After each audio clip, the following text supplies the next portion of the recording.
Welcome to this review of politics and education through videos. You can click the picture and see the video in its entirety.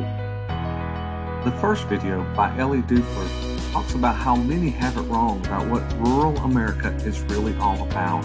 It's not red or blue. Look at the three things we learned from the video, including that 70% of Americans believe that our country is more vital today than it was during the Vietnam War. Leaders need to come together to find what benefits everyone.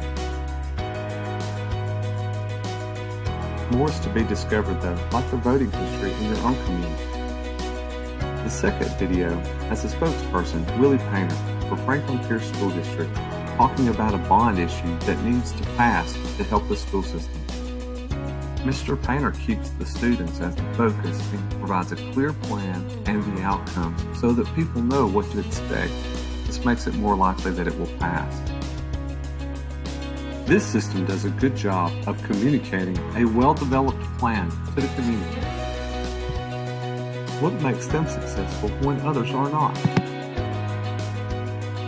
This video by Education Week looks at the initiatives by federal governments to help rural districts get internet connectivity. What jumps out to me in this video is that there was definitely a need for internet access, but it took others' power and resources to help get the ball moving. Leaders need to make sure that they and their partners are taking advantage of every resource. As of 2020, there are new opportunities for rural districts. Terry Moe, Senior Fellow at the Hoover Institute, tells us how Hurricane Katrina was actually a good thing for New Orleans schools. There is a lot of good information in this video, including why institutions resist reform and why power is best placed in the hands of problem solvers. The Hurricane Katrina experiment allows us to think, what would we do if we could just do it all over? Do you know what political powers are active in your rural district?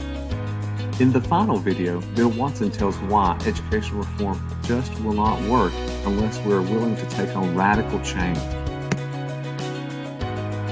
Watson makes a bold statement stating that most schools are operating at or near their optimal given their current systems.